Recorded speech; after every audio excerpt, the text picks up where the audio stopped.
hit start.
Hello, everyone. This is Mirkala Wozniak from the Boulder County Clerk and Recorder. We'll give it another minute or so before we get started.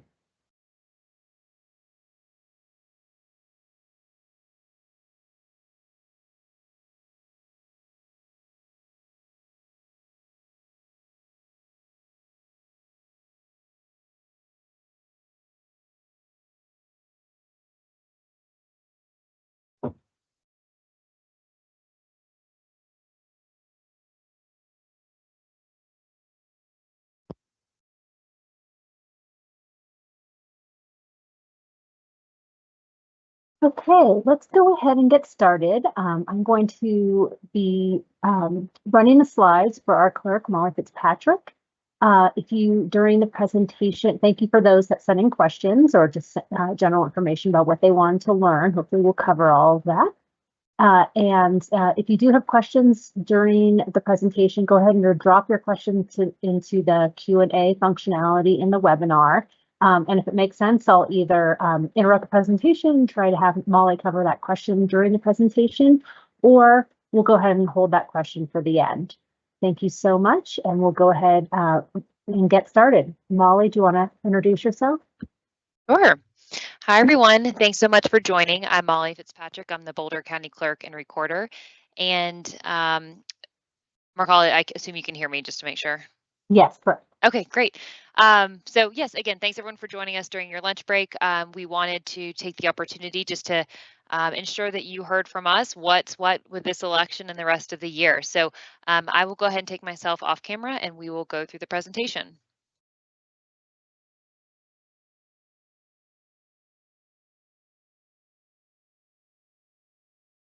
Okay, go ahead and get started.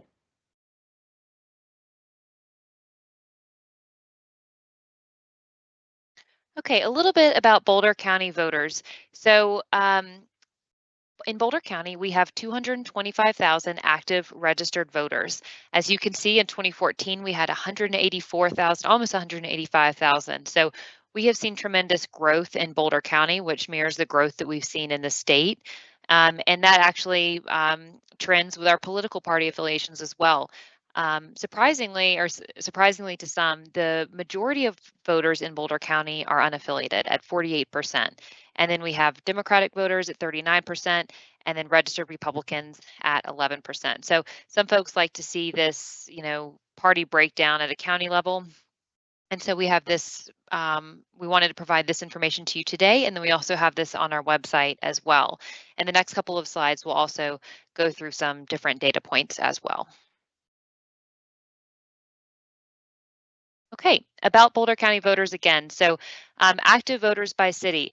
Congratulations, Longmont. You have recently surpassed Boulder with more registered voters about a year ago. So Longmont comes in at 65,000 voters, followed by Boulder at 62,000. So a couple thousand more in Longmont, actually, and this is, again, new.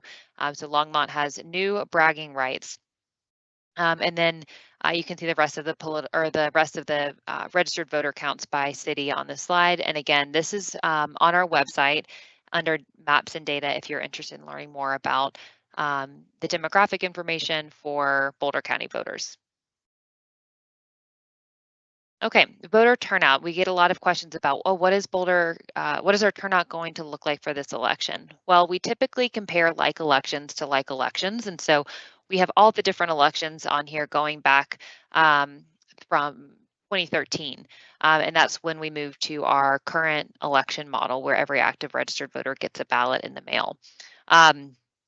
We, of course, see highest turnout in presidential and midterm elections, and we have high turnout in Boulder County, and we have high turnout in Colorado compared to the rest of the country as well. And we do credit our accessible vote by mail system, which is also really an all option system, with the reason we have such high turnout. So here's all of the recent turnout.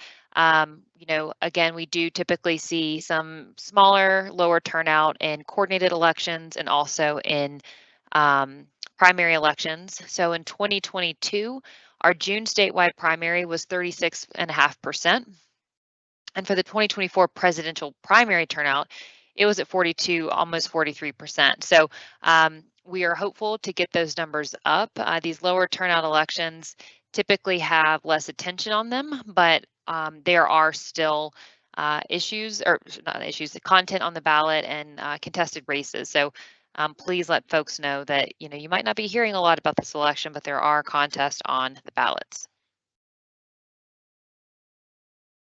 Okay, here's our calendar. So on March 5th, we had our presidential primary, and we at that time were also planning for this current election. So a week from tomorrow is our primary election, and today actually is the date that we had vote centers open for our statewide primary, and so that's when voters have the opportunity to go in person to vote, request a replacement ballot. We'll get more into that in just a moment.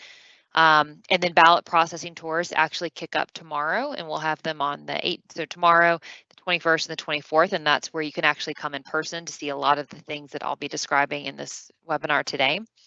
And then on the 19th, we'll be doing a webinar for, it's really geared for candidates and the press. It's basically understanding what our results reporting schedule is going to look like and why it's structured that way and what ballots will be counted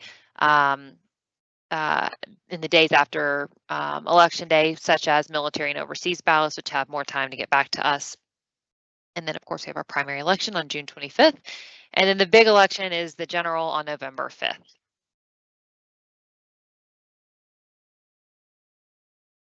Okay, so we just went through some of this at a high level, but again, our vote centers open today. And then tomorrow, actually, we have a event with the Center for People with Disabilities. It's designed to allow folks with a disability to vote in a space that is comfortable and known to them. And we are so grateful to be in partnership with that organization. And then all of these other events we've already talked about, with the exception of the last couple of dates. So the military and overseas voters have until July 3rd for their ballot to be received back to us by mail. And July 3rd is also the last day for voters to cure a ballot envelope. So if they had a signature discrepancy or forgot to include ID in with their ballot, if they were required to do that, July 3rd is their last date. And then we have our risk limiting audit on July 9th. And then we actually certify the election with our bipartisan canvas board on July 11th. And we'll get into what some of these things are later on in the presentation. In Colorado, we have a nationally recognized election model because we balance security and accessibility very well. We're really an all option state where every single voter gets a ballot in the mail, but what they can do with that ballot is their choice. They can turn it into a drop box, they can go to a vote center, or they can mail it in if that's their preference. And in Colorado, certain counties, including our counties, do offer a Spanish language ballot in person at vote center. So if you know somebody with Spanish language needs, they can head to a vote center and actually vote a ballot in Spanish. And in Colorado, the other thing that's really nice is that we have same day voter registration, meaning that voters can actually register and vote up to and including election day. And that's an important piece of our model as well. And in Colorado, if you can also go to any vote center in the state to vote a statewide ballot.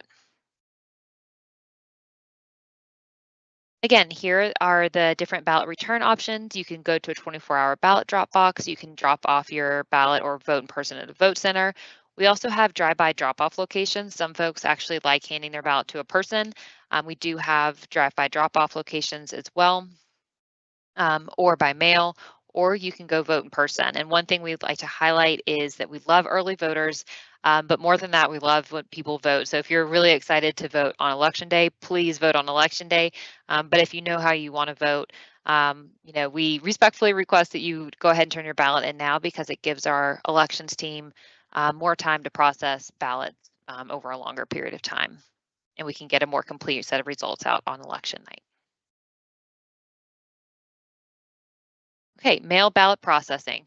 So at a high level, this is what you would see if you actually came into our vote center.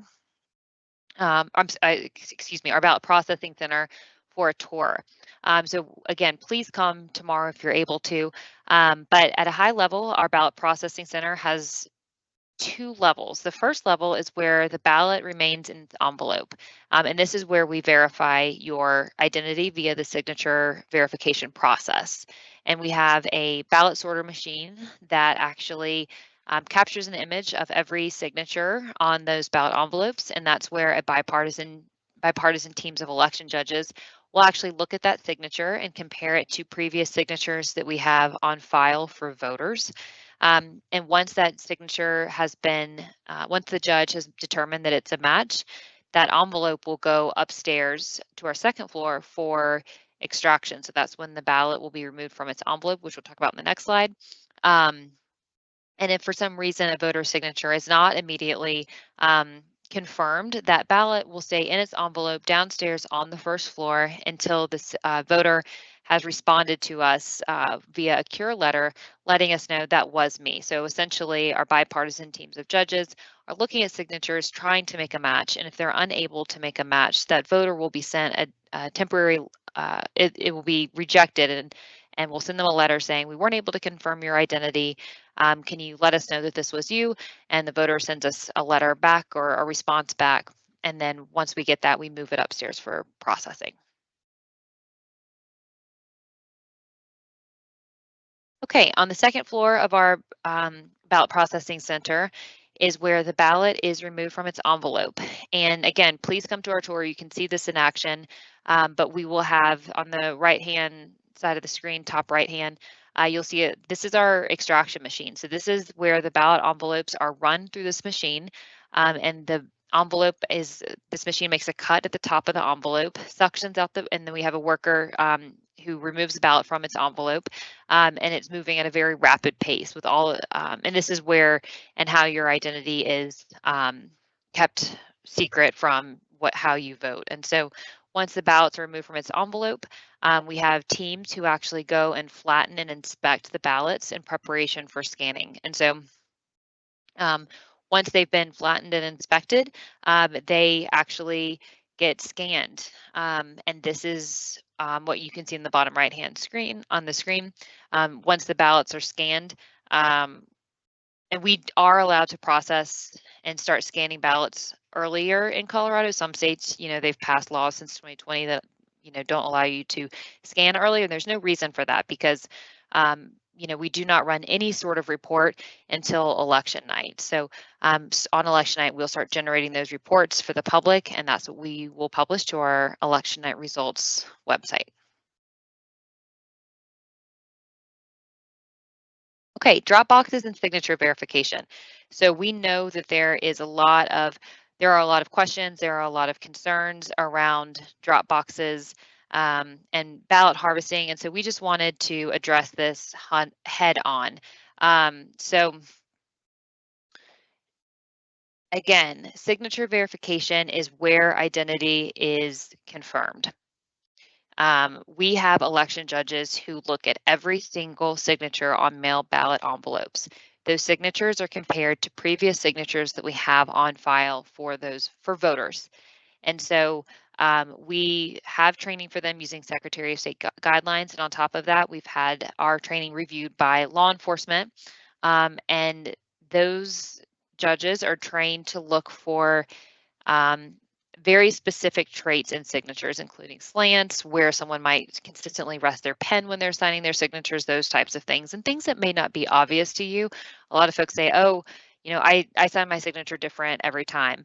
And really, there are characteristics that carry forward, even if it looks slightly different. Um, so that's a really important feature of our training process. And um, if a judge can't make a signature, that voter will get sent a letter. If the voter does not respond to our letter, we do turn over all of those names to the district attorney, and the district attorney then works um, to get in touch with those voters to ensure that um, you know that is who that they did in fact turn in an envelope or a ballot envelope. Um, and so that's how that process works. Um, what we'll say is that, in Colorado, we have ballot tracks. And this is one of the things that I think is really important for folks to know about, for folks to enroll in. Even if someone stole your ballot and theoretically signs your signature, first it would get caught at signature verification. But let's say in a hypothetical world, it didn't for whatever reason. The voter would be notified via ballot tracks that they uh, submitted their ballot and their signature has been verified. That would trigger voters to be contacting our office saying, I never turned in my ballot, and I'm getting this message that I did. So that's a huge safety net that we have in Colorado. We also don't have we've never received any reports that ballots were stolen and turned in anecdotally either. So that's what we wanted to highlight, just address that head on. And our ballot boxes are secure. We have 24-hour video surveillance on those boxes. We have bipartisan courier teams who transport those ballots and empty those ballots from the boxes, transport them back to our office. And then we also have our chain of custody documented through our electronic tracking system. So basically, we can say, we received custody of these ballots at this point. Now they're back in our office. So those are all the different features of our Dropbox model. And again, our Colorado election model is nationally recognized for balancing security and accessibility. We've gone through a lot of these features already, but one of the things that I'd like to highlight is that in Colorado, we do vote on paper, and we know that you can't hack paper. So the most important thing for folks to know is that we keep all of the paper ballot for 25 months as an election record. Those paper ballots we can always go back to those paper ballots if we need to. And one of the things that I would highlight is our post-election risk limiting audit. And so that's a post-election audit before we certify the election, where we are looking at the paper ballot, and this is done by bipartisan teams of election workers. We're looking at that paper ballot. We're comparing it to what we call the cast vote record. And that cast vote record is a documentation of how the voting system interpreted the ballot at the time of scanning. And so we'll have bipartisan teams actually looking and comparing the physical paper ballot that a voter turned in to the cast vote record. And so that's the ticket, I would say, to understanding that the election system was functioning as it should. And that process is open to the public. We invite you to come in. And every county in the state does a risk limiting audit unless you're a small county that does hand counting. And we have a lot of this detailed in our security briefing report, which is on our website. It's a 20-page overview of the Colorado election model and what we do in Boulder County to secure your vote. And in this age of mis and disinformation and concerns about the security of election officials, partnerships are really important. We have partnerships with local folks all the way up to national. We are a member of the Colorado County Clerks Association, so we work in partnership with other county clerks across the state. All of our processes and all of our elections are run in very similar manners, but we always like to get an idea of what other counties are doing and how we can improve our operations and offer support to other counties as well. We have our partnership with the Colorado Secretary of State, and everybody who works in elections is required to take training from the Secretary of State's office. And from a national perspective, we get support from the Department of Homeland Security. They come and help us identify how we can secure up our own operations. So this is just kind of a sprinkling of who we work with on a regular basis. But the bottom line is that we are always working to increase our learning about how elections can be conducted in the most accessible, secure, verifiable way. And these are some of the partners that we have to help us do that.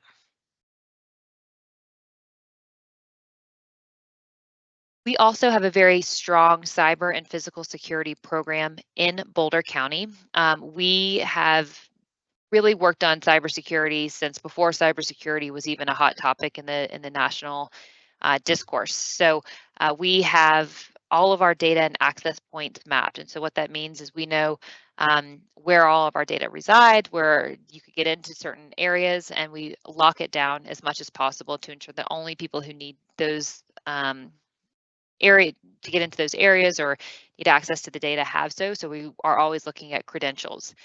Who needs credentials? Who can we remove? How are we auditing those things? So we look at that and have that mapped out. We also have a regular incident response training opportunities. So we're looking at, exercising how we actually would implement a closure for weather or some sort of emergency. And so it gives staff that hands-on practice to practice communication workflows and their contingency scenarios. And last, we have a great partnership with law enforcement, both the district attorney's office as well as police departments and the sheriff's office. So they are aware of where our ballot processing operations are, where our drop boxes are, where our vote centers are, and how to get in touch with us and how we would get in touch with them in case of any sort of issue. And so we're very grateful for those partnerships to not only help voters feel secure, but also help our staff feel secure in this age where election workers are, targets of threats and violence. We always like to highlight the opportunity for the public to get involved in combating mis and disinformation. So we know that this is pervasive right now. So our biggest ask is to follow our office and other official election sources for elections and only share information that you know is from a verifiable source.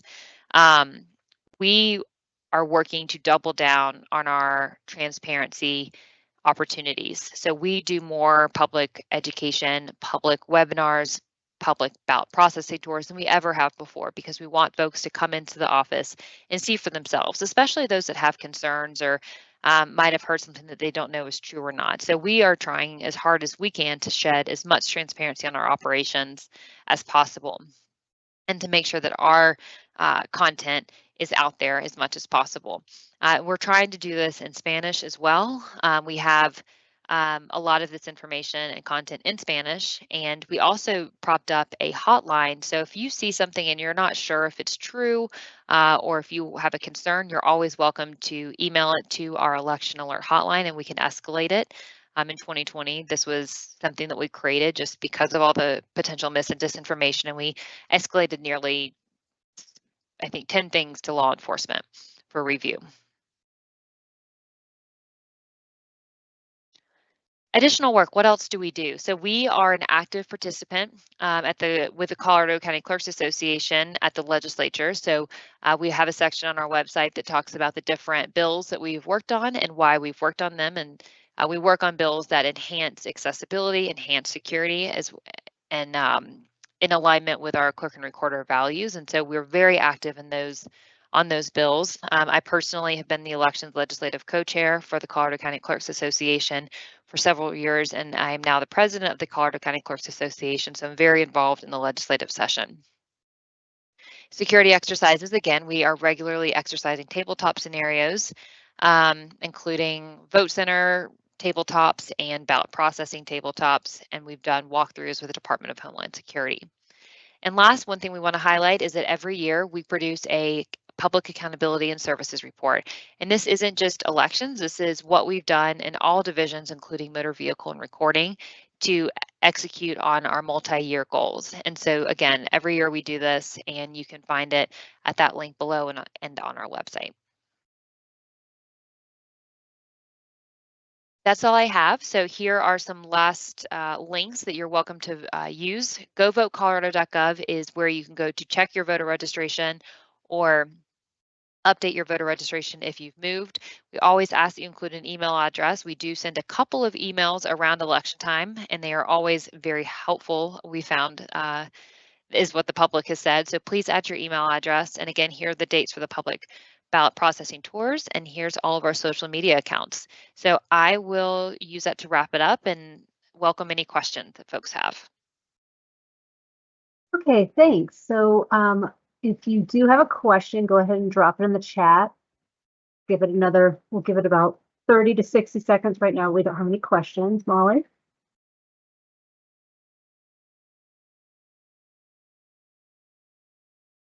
And just a note on the tours, it does say space limited, but I can say right now we have low turnout for these tours. So really, if you do find yourself available for any of these tour dates and times, like tomorrow is at 10:30, just go ahead and come. We do just ask that you leave your personal belongings at home or in the car.